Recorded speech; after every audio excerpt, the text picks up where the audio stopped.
पंजाब के मुख्यमंत्री भगवंत मान ने कल गृह मंत्री अमित शाह से राजधानी दिल्ली में मुलाकात की। पंजाब की बाढ़ की स्थिति से उन्हें अवगत कराया और पंजाब को जो इस वक्त मदद की ज़रूरत है, सहायता की ज़रूरत है केंद्र की, उसके लिए कहीं ना कहीं बातचीत की और गृह मंत्री की तरफ से ये कहा गया कि पूरी आश्वासन दिया गया। मगर जिस तरीके से गृह मंत्रालय का एक प्रेस नोट जारी हुआ, उसमें तमाम बातें लिखी हुई कि 1600 करोड़ में से 805 करोड़ रुपए तकरीबन हम दे चुके हैं और 12,000 करोड़ ऑलरेडी पंजाब के पास है, तो आप इस्तेमाल कीजिए। देखिए, ये बड़ा अनफॉर्चुनेट बात है देश के फेडरल स्ट्रक्चर के लिए कि देश के गृह मंत्री जी अपने ऑफिस में, अपने घर में बैठ के एक चुने हुए मुख्यमंत्री को आश्वासन देते हैं कि बहुत हम सहयोग करेंगे और हर तरीके से पंजाब के साथ, लेकिन जैसे ही उनका प्रेस नोट आता है जो भारत सरकार का, तो कहीं ना कहीं भाजपा का जो रवैया पंजाब के प्रति रहा है, जिसमें हमेशा उन्होंने पंजाब से डिस्क्रिमिनेशन ही की है, चाहे उसको राहत देने की बात हो, चाहे प्रोजेक्ट देने की बात है, चाहे किसानों को स्पेशल पैकेज देने की बात है। अब सारी दुनिया को पता है कि जिस तरीके से तबाही हुई है पिछले दिनों पंजाब में बरसात के कारण, पानी के कारण, और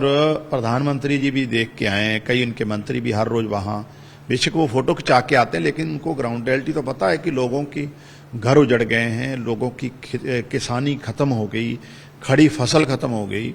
सड़कें बिल्कुल टूट चुकी हैं और इवन जो हमारे स्कूल हॉस्पिटल हैं वो भी तबाह हो चुके हैं।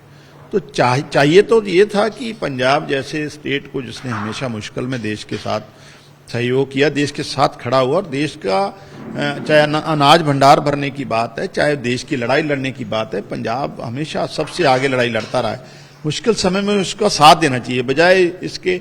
भारतीय जनता पार्टी जिस तरीके की राजनीति कर रही है, मुझे लगता है ये देश के फेडरल स्ट्रक्चर के लिए और अनफॉर्चुनेट भी है, और मुझे लगता है अल्टीमेटली कहीं ना कहीं पंजाब के प्रति उनका जो रवैया है बहुत सहयोग वाला नहीं है। जिस तरीके से मुख्यमंत्री ने यह भी कहा कि प्रधानमंत्री से मिलने का समय मांगा, विधानसभा में भी ये मुद्दा गुजा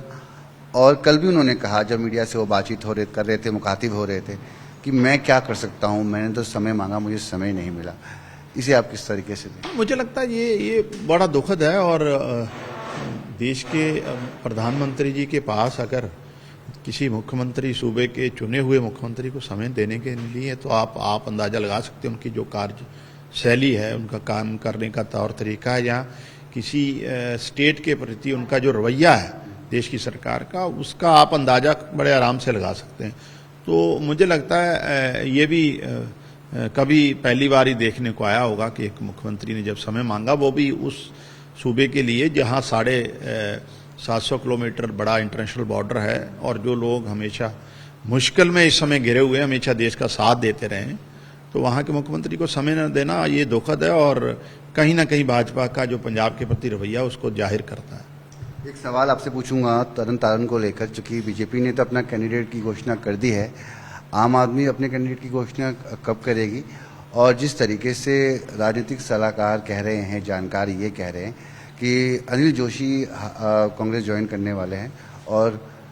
कहीं ना कहीं हो सकता है कि वही कांग्रेस के उम्मीदवार हो तरन तारण से। ऐसे में जो ये तरन तारण का जो इलेक्शन होगा, बाई इलेक्शन, वो कितना इंटरेस्टिंग होते हुए नजर आ रहा है? देखिए, कौन सी पार्टी किसको डिक्लेयर करी, कैंडिडेट बना रही, ये तो उनका अपना प्रोरोगेटिव है और उनका अधिकार क्षेत्र है, तो वो ही करेंगे। लेकिन जहाँ तक आम आदमी पार्टी का सवाल है, तो डेफिनेटली हमने हमारी जो पार्टी की लीडरशिप है जल्दी कैंडिडेट भी अनाउंस करेगी, लेकिन हमारा जो इलेक्शन लड़ने का एजेंडा रहेगा वो पिछले 3.5-4 साल में जो कारगुजारी रही है, जिस तरीके से किसानों की ज़मीनों तक नहरी पानी पहुँचाया है, बिजली फ्री करी है, हॉस्पिटल और स्कूल के काम हुए हैं, लगातार नौजवानों को विदाउट एनी सिफारिश रिश्वत के नौकरियां दी हैं सरकारी, तो हमारा टोटली फोकस रहेगा, जो गवर्नेंस रही है उसके आधार पर तरन तारण के लोगों से वोट मांगेंगे और डेफिनेटली लोग आशीर्वाद देंगे। हमसे बातचीत करने के लिए तो आप सुन रहे थे आम आदमी पार्टी के सांसद मनविंदर कंको, जो तमाम मुद्दे पर न्यूज 18 के साथ खास बातचीत की। दिल्ली से कैमरामैन विपिन के साथ मैं रवि मिश्रा, न्यूज 18।